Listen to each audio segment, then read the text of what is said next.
بسم اللہ الرحمن الرحیم۔ ڈسکور اوریجنل کے معزز ناظرین السلام علیکم۔ اب کس نمبر 324 ملاحظہ فرمائیں۔ عجیب کلندر آدمی ہے، 45 سال کی عمر ہے مگر جوانوں سے زیادہ جوان اور زندہ دل ہے۔ ابھی بھی تم کہتی ہو کہ میں اس کے خلاف رقابت کے جذبات نہ رکھوں۔ میں نے کہا ویسے کیا تم بھی اس کے ساتھ ساتھ رہتی پھرتی ہو؟ وہ ہنسی، ہاں ابھی تو ایسا ہی ہے۔ لوگ کیا سمجھتے ہیں تمہیں، اور اسے ساتھ دیکھ کر وہی جو سمجھنا چاہیے۔ رابعہ نے کہا ایک جوانوں سے زیادہ جوان اور زندہ دل آدمی کے ساتھ ایک ایسی خوبصورت عورت ہو تو بکو مت۔ اس نے سب کو بتا دیا ہے کہ یہ میری بیٹی ہے اور میرے بیٹوں سے زیادہ قابل فخر ہے۔ رابعہ نے کہا اب میں نے تم کو اتنی تفصیل اس کے بارے میں بتا دی ہے، تم کو میری بالکل فکر نہیں کرنی چاہیے۔ ٹھیک ہے رابعہ، لیکن بہت جلد ہم سب کراچی پہنچنے والے ہیں ایک سرکس کے ساتھ۔ میں نے کہا سرکس میں نوکری کر لی ہے؟ چلو اچھا ہوا۔ وہ ہنسنے لگی۔ سرکس قائم کیا ہے ہم نے MRS کے مشن کو آگے بڑھانے کے لیے۔ میں نے کہا نورتن سرکس کمپنی جس کی مالک ہے BBC۔ یہ کیا فضول بات ہے، BBC والے دعویٰ کر دیں گے۔ BBC 3 حروف ہیں، کسی کی اجارہ داری نہیں ہے ان پر۔ ہمارے لیے اس کا مطلب ہے بٹ برادرز کارپوریشن، جس کے نام پر ہم نے اپنی گاڑیوں کی رجسٹریشن کرائی ہے۔ ایک ٹریلر ہے اور باقی دوسری گاڑیاں۔ جب ہم کراچی میں وار دوں گے تو تمہیں معلوم ہو جائے گا، لیکن اس سے پہلے بھی تم کسی بھی وقت ہمیں تلاش کرنا چاہو تو تمہارے لیے کوئی مشکل نہیں ہوگی۔ تم کراچی سے لاہور کے راستے پر کہیں نہ کہیں نورتن سرکس کو ڈھونڈ لو گی۔ ہماری شہرت ہم سے آگے ہوگی، میں جب بھی مناسب سمجھوں گی آ جاؤں گی۔ وہ بولی تمہارے بہت سے کارناموں کی تفصیل میں نے اخبار میں دیکھی، باقی کے لیے وقت نہیں ہے۔ یہ بتاؤ کہ محسن اور شیلا، غالب اور دوسرے لوگ کیسے ہیں؟ محسن اور شیلا کی خیریت تو محسن سے پوچھ لینا۔ مجھے بتاؤ نادر اور اکرام شیخ کہاں ہے؟ وہ بولی تمہیں نہیں معلوم؟ میں نے کہا معلوم ہوتا تو تم سے کیوں پوچھتا؟ غالب کی مت پوچھو، اس نے مجھ سے کہا تھا کہ اس کی طرف سے نادو کو وہ سب کہہ دو جو اس کی اور میری حالت کی ایک سی کیفیت کی ترجمانی کرے۔ رابعہ ہنسنے لگی، مگر وہ ہے کہاں جو میں غالب کی طرف سے غائبانہ اظہار عشق کر سکوں؟ اکرام شیخ اور نادو نے پورٹ کے علاقے میں تم سب کا انتظار کیا، اسی انتظار میں انہوں نے پورا مہینہ گزار دیا اور پھر اچانک غائب ہو گئے۔ دوست محمد نے معلوم کیا تو صرف اتنا پتہ چلا کہ وہ کسی کارگو شپ پر کہیں گئے ہیں۔ کہیں کا کیا مطلب؟ ہر بحری جہاز ایک مقرر راستے پر سفر کرتا ہے اور اس کی ایک منزل ہوتی ہے۔ میں نے کہا مال بردار جہاز کو سنگاپور جانا تھا لیکن بمبئی کولمبو کے راستے۔ رابعہ بولی اس پر مختلف ممالک کو بھیجا جانے والا سامان تھا۔ بھارت، سیلون اور سنگاپور کی بندرگاہوں پر اسے کچھ سامان اتارنا تھا اور وہاں سے مزید اسباب لینا بھی تھا۔ اسباب کی تفصیلات حاصل نہیں کر سکا تمہارا یہ دوست؟ نہیں، کچھ فہرستیں ملی، کچھ نہیں ملی۔ ان کمپنیوں کے نام پتے معلوم ہوئے جنہوں نے سامان منگوایا تھا؟ میں نے کہا نہیں، سب کے نہیں، شپنگ ایجنٹ بتاتے نہیں تھے۔ پھر بھی کلکتہ کی 2 فرمیں ہیں جنہوں نے زرعی مشینری کے پرزے برآمد کیے تھے اور غالباً ان کا سامان بمبئی یا کولمبو سے کلکتہ جائے گا۔ بمبئی سے گیا تو زمینی راستے سے پہنچے گا، کولمبو گیا تو لانچوں سے۔ مجھے شک ہے اکرام شیخ اور نازو انہی 2 ناموں کا سراغ لگانے نکل گئے، ایک تو زرعی مشینری کے پرزے اور پھر کلکتہ کا پتہ۔ انہوں نے بالکل ٹھیک کیا اور تمہارا خیال بھی 100% درست ہو سکتا ہے۔ میں نے کہا بعد میں ان کی کوئی خبر ملی؟ ہاں، 6 دن وہ کارگو شپ غرق ہو گیا۔ افواہیں تو بہت تھیں لیکن دوست محمد نے تصدیق کی تو سب درست ثابت ہوئی۔ جہاز پر ایک دھماکہ ہوا تھا، جہاز کے پرخچے اڑ گئے۔ 10 میل دور سے گزرنے والے ایک اطالوی جہاز کے عملے نے دھماکہ بھی سنا اور شعلے بھی دیکھے۔ دھماکہ رات کے وقت ہوا تھا مگر ان کے پہنچنے تک کچھ نہیں بچا تھا، جہاز کے ٹکڑے میلوں تک بکھر گئے تھے۔ اطالوی جہاز کے عملے کا کہنا ہے کہ اس جہاز پر کسی کے زندہ بچنے کا سوال پیدا نہیں ہوتا۔ او مائی گاڈ، اگر ناظر و اکرام شیخ بھی اسی پر تھے، اگر وہ اس جہاز پر تھے تو میرا خیال ہے کہ وہی دھماکے کے ذمہ دار بھی ہوں گے۔ رابعہ نے کہا اور انہوں نے دھماکہ کیا ہوگا تو یقیناً بچ کے نکل ہی گئے ہوں گے، مگر یہ کوئی مصدقہ خبر نہیں۔ اس کے برعکس بھی ہو سکتا ہے کہ انہیں موقع ہی نہ ملا ہو، اور ہیں تو وہ بھی تمہاری طرح سر پھرے، سر بکف پھرنے والے۔ میں کچھ دیر خاموش رہا۔ اس کے بعد کوئی افواہ بھی نہیں سنی تم نے؟ افواہیں تو سنی ہیں، ایک یہ کہ اس پر انڈین نیوی نے غلطی سے راکٹ داغ دیا۔ رابعہ بولی کچھ لوگ کہتے ہیں کہ اسے پاکستانی کمانڈوز کی گن بوٹ نے ڈبویا۔ بہر صورت اس کارگو شپ میں اسلحے اور آتش گیر مادے کی موجودگی ثابت ہوتی ہے۔ یہ کتنی پرانی بات ہے؟ رابعہ نے کہا 15-16 دن پہلے وہ جہاز غرق ہوا تھا مگر اخبارات میں کچھ نہیں آیا۔ دوست محمد کا کہنا ہے کہ اسے خود انہی لوگوں نے ڈبویا جن کا مال جہاز پر تھا۔ یہ کیا بات ہوئی؟ اس کے خیال میں وطن ہے۔ رابعہ بولی اسلحہ بھیجنے والوں نے کراچی سے دور گہرے سمندروں میں پہنچنے کے بعد اپنا مال کسی لانچ پر منتقل کیا یا کسی دوسرے جہاز پر۔ وہ جہاز ممبئی سے روانہ ہو چکا تھا اور کولمبو کے قریب تھا۔ یا ہو سکتا ہے کہ اصل خطرناک سامان ممبئی میں اتار کے دوسرے جہاز سے بھیج دیا گیا اور پہلے والے جہاز کو ڈبو دیا گیا۔ پھر تو یہ بھی ہو سکتا ہے کہ اکرام شیخ اور نازو ممبئی میں اتر گئے ہوں۔ میں نے کہا سب کچھ ہو سکتا ہے، یہ بھی ہو سکتا ہے کہ اکرام شیخ اور نازو پکڑے گئے ہوں۔ رابعہ بولی وہ اپنی شناخت نہ چھپا سکے ہوں، اور یہ بھی کہ وہ اپنا کام ختم کر کے واپس پہنچنے والے ہوں یا پہنچ گئے ہوں۔ جب تک وہ خود رابطہ قائم کر کے کچھ نہیں بتاتے، ہم کیا سارائیوں کے سوا کیا کر سکتے ہیں؟ کیا ان کا کراچی میں کوئی پتہ ٹھکانہ ہے تو صحیح، لیکن مجھے معلوم نہیں۔ رابعہ نے کہا وہ خود ہی دوست محمد کے ذریعے رابطہ قائم کرتے تھے۔ اکرام شیخ کے ذریعے مجھے لاہور کے سارے واقعات کی خبر ملتی رہی اور وہ سب کچھ معلوم ہوتا رہا جو تم کرتے رہے تھے۔ ایک بات میں بھول گئی تھی، اس کارگو شپ کی روانگی کے دوسرے یا تیسرے دن بندرگاہ کے علاقے میں ایک عجیب واقعہ پیش آیا۔ ایک یونانی جہاز پر مال لادا جا رہا تھا کہ عملے نے ایک کریٹ کو قبول کرنے سے انکار کر دیا۔ دوست محمد یونانی جہاز کے کمیونیکیشن سسٹم پر کچھ کام کر رہا تھا۔ شور سن کے وہ باہر نکلا اور اس نے ہی مجھے یہ واقعہ سنایا تھا۔ کریٹ پر کسی کمپنی کا پتہ تھا اور شہر کا نام تھا ایلڈو میٹ سٹی اور ملک کا نام 10 دانیہ۔ میں نے کہا ہاں۔ یونانی کپتان نے کہا کہ یہ کیا بکواس ہے، نہ اس نام کا کوئی شہر ابھی تک آباد ہوا ہے اور نہ یہ کسی ملک کا نام ہے۔ رابعہ بولی وہ خود بلڈ پریشر کا مریض تھا، اس نے دوا کی شیشی نکال کے دکھا دی کہ یہ دیکھو ایلڈو میٹ، یہ تو دوا کا نام ہے جو صرف ہائی بلڈ پریشر میں استعمال ہوتی ہے، اور 10 دانیہ کا مطلب بھی اس نے بتا دیا کہ روسی زبان میں خدا حافظ یا الوداع کو کہتے ہیں۔ اس سے بڑی سنسنی پھیلی، کسٹم انٹیلیجنس والے آ گئے اور انہوں نے کریٹ پر قبضہ کر لیا۔ اسی وقت کسی پڑھے لکھے کرین آپریٹر نے انکشاف کیا کہ ایسے ہی بہت سے کریٹ تو کل پرسوں کسی کارگو شپ پر گئے ہیں، یہ غالباً رہ گیا ہوگا۔ ابھی یہ ہنگامہ چل ہی رہا تھا کہ ایک شخص آ گیا جس نے ظاہر کیا کہ وہ ایک پڑوسی ملک کے سفارتی عملے میں شامل ہے اور وہ ہمارا دوست ملک تھا۔ چنانچہ کریٹ کو اس نے اپنی ملکیت قرار دیا اور اس کا قبضہ حاصل کرنے کی کوشش کی، مگر وہ کسٹم انٹیلیجنس والوں کو مطمئن نہ کر سکا کہ کریٹ پر یہ فرضی اور بے سروپا پتہ کیوں لکھا گیا تھا۔ وہ کہتا رہا تھا کہ ہم تفتیش کر کے بتا دیں گے، مگر کسٹم والوں نے کہا کہ پہلے ہم تو تفتیش کریں۔ دوست محمد کا کہنا ہے کہ شام تک کسٹم والے اعلیٰ حکام سے رابطہ قائم کرنے کی کوشش کرتے رہے، مگر چھٹی کا دن تھا اس لیے واضح احکامات نہ مل سکے۔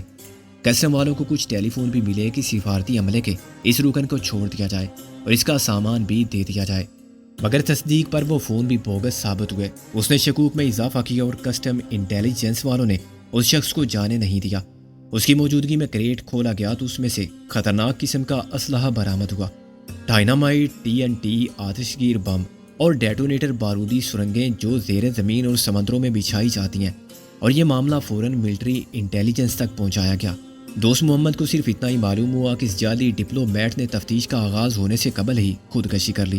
اس کے دانتوں کی کسی کیوٹی میں سائنائڈ کا پاؤڈر بھرا ہوا تھا۔ پھر تو شک کی بات ہی نہیں رابعہ، یہ یقینی بات ہے کہ نازو اور اکرام اسی جہاز پر چڑھ گئے جس پر باقی کریٹ لاتے گئے ہوں گے، اور وہی جہاز تھا جو انہوں نے غرق کر دیا۔ میں نے کہا کیا سارائیاں کوئی کتنی بھی کرے، مجھے یقین ہے کہ یہ کارنامہ انہی دونوں نے سر انجام دیا۔ تمہارا یقین کس حد تک درست ہے یہ ان کے واپس آنے کے بعد پتہ چلے گا۔ رابعہ نے کہا وہ آتے ہی تم سے رابطہ قائم کریں گے۔ ظاہر ہے مجھے ان کی طرف سے کسی خبر کا شدت سے انتظار ہے، اور دل تو میرا بھی گواہی دیتا ہے کہ وہ خیریت سے ہوں گے۔ رابعہ وہ استاد ٹیڈی، اس کے بارے میں تو کچھ پوچھا ہی نہیں میں نے، اور تم نے بھی نہیں بتایا۔ میں نے کہا مجھے خیال آیا تھا، رابعہ نے آہستہ سے کہا، لیکن میں نے خود ہی اس کے ذکر سے گریز کیا۔ کیوں؟ میں نے ڈوبتے دل کو سنبھالا۔ اس کی کوئی اطلاع نہیں، میں تو قید سے نکل گئی تھی، مجھ سے پہلے کیتھرین فرار ہوئی تھی۔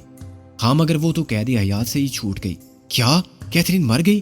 رابعہ نے کہا، اور میں نے اس کے صدمے کو محسوس کیا۔ ہاں وہ شہید ہو گئی، میں نے دکھی لہجے میں کہا۔ مگر کیسے؟ کیا چلتی گاڑی سے کود کر؟ نہیں، اس وقت وہ زندہ رہی تھی، بعد میں ایک براہ راست جنگ میں وہ دلاور کے ہاتھوں ماری گئی۔ میں نے کہا استاد ٹیڈی، اس نے میری رہائی کے لیے جان کی بازی لگا دی تھی۔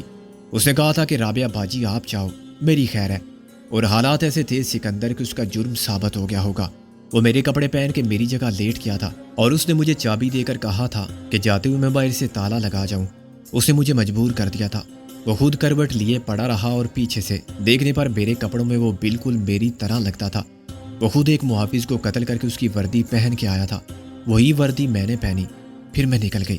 ظاہر یہ بات دیر تک چھپی نہیں رہی ہوگی، اس کے دونوں جرم بہت سنگین تھے، محافظ کو قتل کرنا اور مجھے فرار ہونے میں مدد دینا۔ کیا تم امید کر سکتے ہو کہ اسے معاف کر دیا گیا ہوگا؟ وہ یک لخت پھوٹ پھوٹ کے رونے لگی۔ اسی وقت محسن اندر آیا۔ رابعہ روتی کیوں ہو؟ میں نے اپنے آنسو ضبط کر کے کہا، اگر وہ زندہ ہے تب بھی ہمارے ساتھ ہے، اور نہیں ہے تب بھی ہم سب دعا ہی کر سکتے ہیں اور صبر کر سکتے ہیں۔ لو محسن سے بات کرو، میں بعد میں بات کروں گا، میں نے کہا، اور رسیور محسن کو دے کر باہر نکل گیا، کیونکہ میں اس کے سامنے رونا نہیں چاہتا تھا۔ میں ٹیڈی کے لیے رونا نہیں چاہتا تھا، مگر باہر آ کے میں اپنے ہی اشکوں کے سیلاب میں بہہ گیا۔ مجھے رابعہ سے دوبارہ بات کرنے کا موقع نہیں ملا۔ ابھی اس کی اور محسن کی گفتگو جاری تھی کہ لائن کٹ گئی اور دوبارہ نہیں ملی۔ چوکیدار ہوش میں آنے لگا تھا۔ میں نے اسے دیوار کا سہارا دے کر بٹھا دیا۔ معاف کرنا بھائی، میں نے کہا، ہمارا ارادہ ہرگز تمہیں نقصان پہنچانے کا نہیں تھا، ہمیں مجبوراً ایسا کرنا پڑا۔ اچھی مجبوری ہے، وہ آہستہ سے سر کو جھٹک کے بولا۔ اس کی آنکھوں پر ابھی تک پٹی تھی۔ آخر کیا چاہتے ہو تم لوگ؟ کچھ نہیں، تم سے ہمیں کچھ نہیں چاہیے، میں نے کہا۔ ہمارے جانے کے بعد اچھی طرح دیکھ لینا، ہم یہاں سے ایک تنکا بھی اٹھا کے نہیں لے جا رہے۔ 2 شیشے ضرور ٹوٹے ہیں تو شیشے ٹوٹتے ہی رہتے ہیں، شیشوں کا مسیحا کوئی نہیں۔ محسن نے کہا، یہ لو 1000 پورے۔ میں نے اس کا ہاتھ تھام کے ہتھیلی پر نوٹ رکھے، بعد میں گن لینا۔ لیکن یہ کس بات کا انعام ہے؟ وہ نوٹ مٹھی میں دبا کے بولا۔ مجھے تو دال میں کالا نظر آتا ہے، تم کو تو صرف کالا ہی کالا نظر آ رہا ہوگا۔ محسن بولا، کیونکہ تمہاری آنکھوں پر پٹی بندھی ہوئی ہے، پٹی کھولو گے تو نوٹوں کے اصل رنگ کو بھی پہچان لو گے۔ یہ تمہارا انعام ہے یا اس تکلیف کا معاوضہ جو ہمارے ہاتھوں تمہیں اٹھانی پڑی، میں نے کہا۔ اب ہم جا رہے ہیں، اگر تم خواہ مخواہ ہنگامہ کرنا چاہو تو تمہاری مرضی۔ افسران بالاکور پولیس کو جسے چاہو رپورٹ کرو، وہ تمہیں سوالات سے پریشان کریں گے اور جواب میں تم کچھ نہیں بتا سکو گے کہ تم کو مار کے بے ہوش کرنے والے کون تھے اور کیوں آئے تھے۔ ہم نے ایک کاغذ تک اوپر نیچے نہیں کیا ہے، تم اگر بھول جاؤ کہ ہم آئے بھی تھے تو فائدے میں رہو گے۔ بس پہلے کی طرح دروازے بند کر کے لائٹ بجھاؤ اور سو جاؤ۔ تم مجھے بے وقوف بنا رہے ہو، وہ بولا۔ تم نے کچھ بھی نہیں کیا اور لیا تو پھر آئے ہی کیوں تھے؟ صرف مجھے مارنے اور مارنے کے بعد معافی مانگنے اور 1000 روپے دینے کے لیے؟ ہم نے یہ ٹیلی فون استعمال کیا ہے، میں نے کہا۔ تم مجھ سے کہتے تو میں انکار نہ کرتا، وہ بولا۔ ہمیں کیا معلوم تھا کہ تم انکار کرتے یا نہ کرتے، ہم تو یہ بھی نہیں جانتے کہ تم اندر ہو، محسن بولا۔ باہر تو تالا تھا، اس کے علاوہ میں نے کہا، ہم نہیں چاہتے تھے کہ تم ہماری گفتگو سنو۔ ایک ٹیلی فون کال کا کسی کو پتہ نہیں چل سکتا، سرکاری ٹیلی فون ہے، تمہارا افسر سارا دن استعمال کرتا ہوگا، اس کو کچھ بتا کے پریشانی میں مبتلا ہونے سے کیا حاصل؟ لیکن تم کل پھر آؤ گے۔ مجھے بھی اختیار ہنسی آئی۔ نہیں بھائی، یہ ہمارا وعدہ ہے کہ ہم پھر نہیں آئیں گے، اور آئیں گے تو تمہیں جگا لیں گے۔ چلو جی، آپ کی مرضی، 500 روپے دے جانا، وہ بولا۔ میں حیران رہ گیا، لالچ بھی کیا لعنت ہے، ہم 500 بھی نہیں دے سکتے صرف ایک ٹیلی فون کرنے کے۔ ہاں 100 روپے دے سکتے ہیں، محسن نے میرا ہاتھ دبا کے کہا۔ سودا کرتے ہو؟ اس نے جواب میں سر ہلایا اور ہم اسے وہیں چھوڑ کے باہر نکل گئے۔ لائٹ چلائے بغیر ہم نے گاڑی سٹارٹ کی تاکہ وہ چاہے بھی تو ہماری نمبر پلیٹ نہ دیکھ سکے۔ اسے ہمارے رخصت ہوتے ہی اپنی پٹی اتار دی ہوگی، کیونکہ اس کے ہاتھ آزاد تھے اور ممکن ہے وہ فوراً اٹھ کے دروازے تک بھی آیا ہو اور شیشوں کے پیچھے سے جھانکتا رہا ہو۔ باہر آنے کی ہمت اس نے بہرحال نہیں کی اور ہم اندھیرے کی پناہ میں سے نکل گئے۔ ڈرائیور شیر علی غالب ٹریلر کے بند دروازے کے سامنے ایک ہی چارپائی پر لیٹے ہوئے سگریٹ پی رہے تھے۔ جوری اور سراج کی ماں اندر سو چکی تھی، رات کے 2 بج رہے تھے۔ ریکارڈنگ بند کر دی گئی تھی مگر ہوٹل کھلا ہوا تھا اور 5-6 ٹرک بھی موجود تھے۔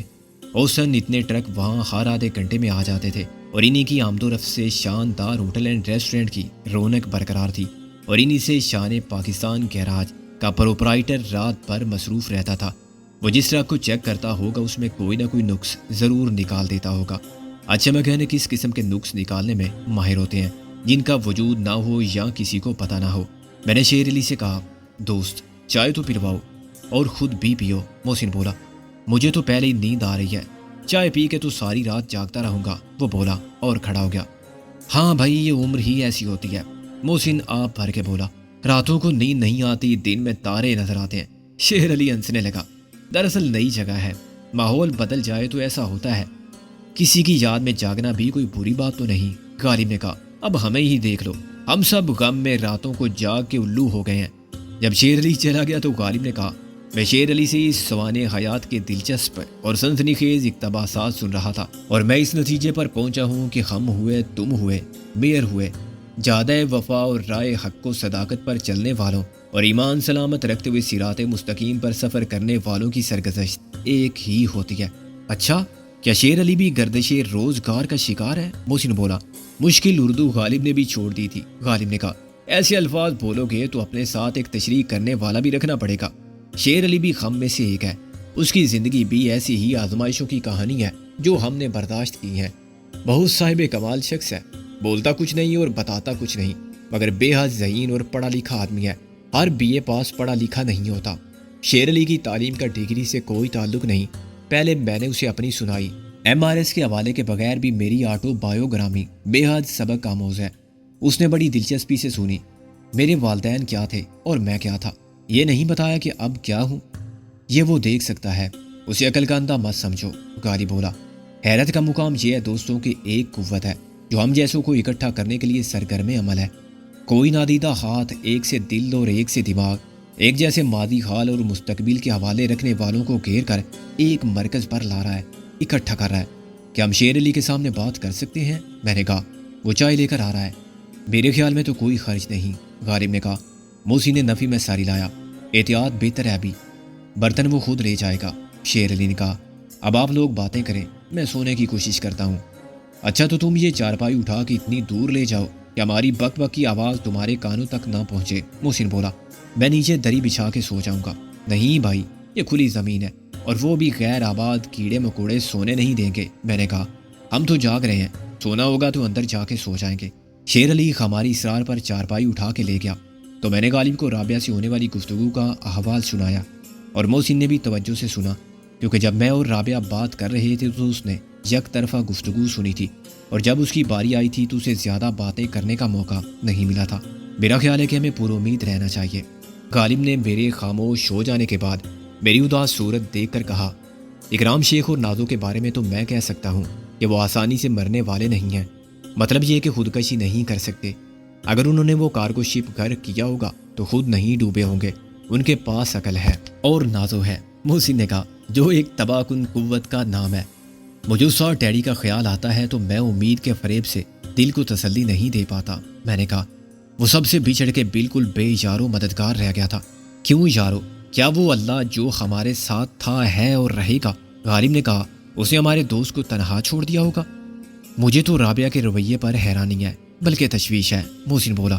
آخر وہ کیوں ٹالتی رہی؟ واقعی عجیب سا رویہ تھا، میں نے کہا۔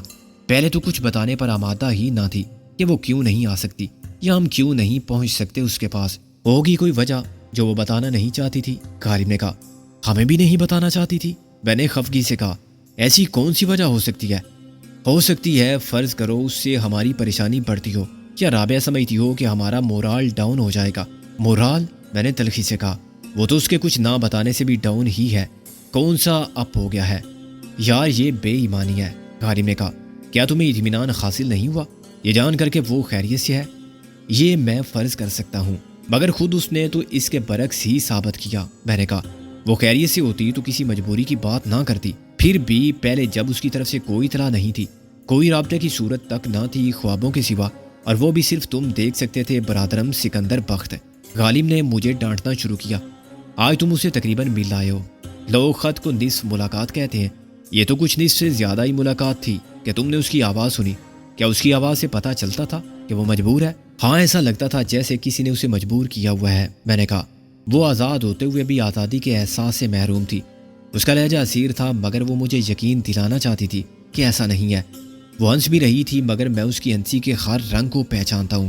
یہ ہنسی اجنبی لگ رہی تھی۔ تیرے خیال میں بات کیا ہو سکتی ہے؟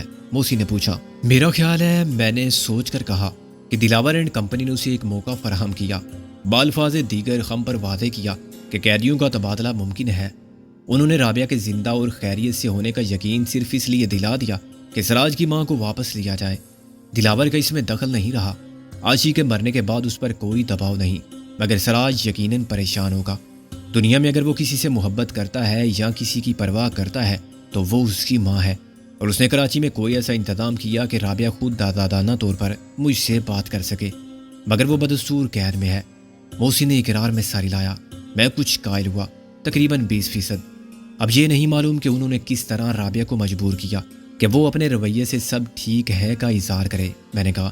ممکن ہے انہوں نے رابعہ کو خطرناک نتائج سے خبردار کیا ہو اور سمجھایا ہو کہ سکندر کا مطمئن ہونا شرط ہے، اور تم کو اپنے لہجے اور رویے سے اسے مطمئن کرنا ہے، ورنہ کیا ہوگا؟ غالب نے کہا۔ اسے گولی مار دی جائے گی، یا دوسری طرف سے ٹھا کی آواز اور سکندر کی آخری چیخ سننے کو ملے گی؟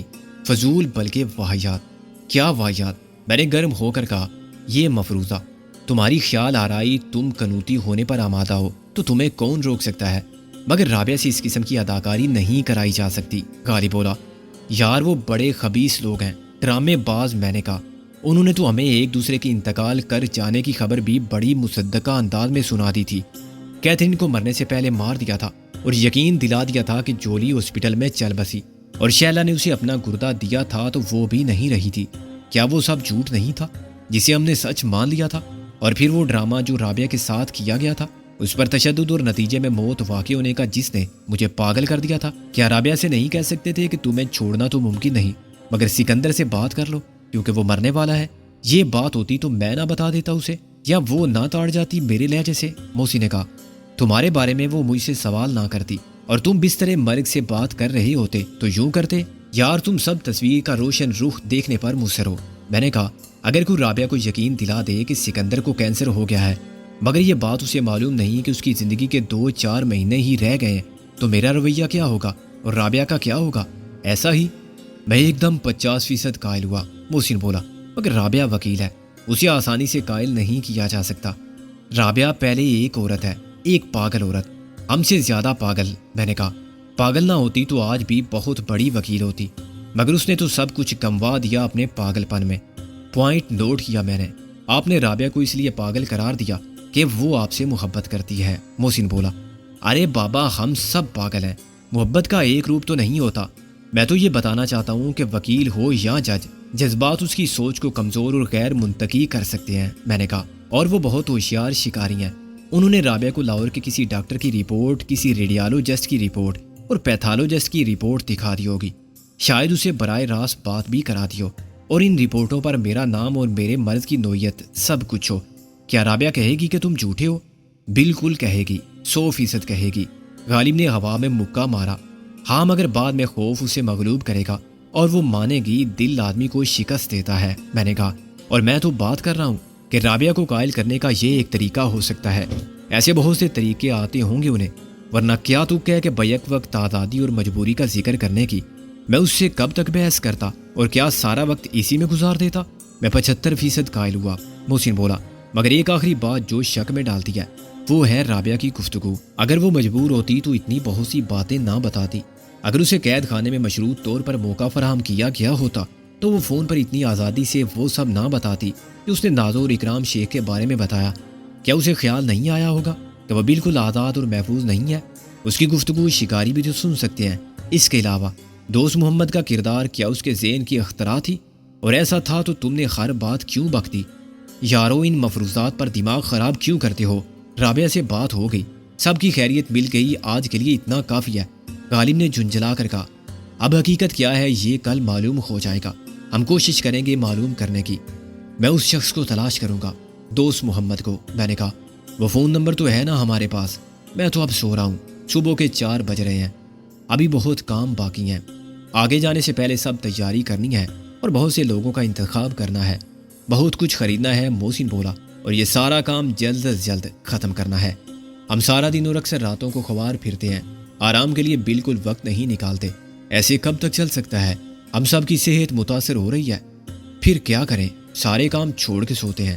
نہیں، مگر کام بھی بہت کرنا ہے، آدمی جب کام کرنے کے قابل ہو۔ محسن بولا، اچھا تم لوگ سو جاؤ۔ میں نے کہا، میں جانتا ہوں کہ میں نہیں سو سکتا، حالانکہ میں سونا چاہتا ہوں، ورنہ میرا دماغ خراب ہو جائے گا۔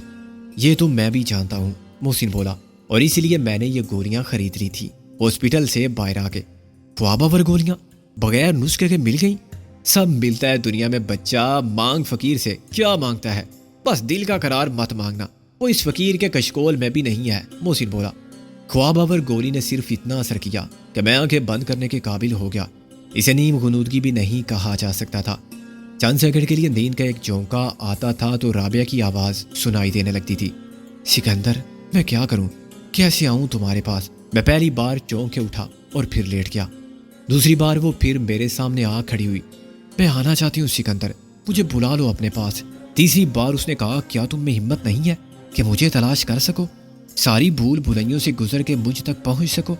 میں کھو گئی ہوں سکندر، تم میری آواز تو سن سکتے ہو نا، اسی آواز کے سارے چلے آؤ۔ میں پھر اٹھا۔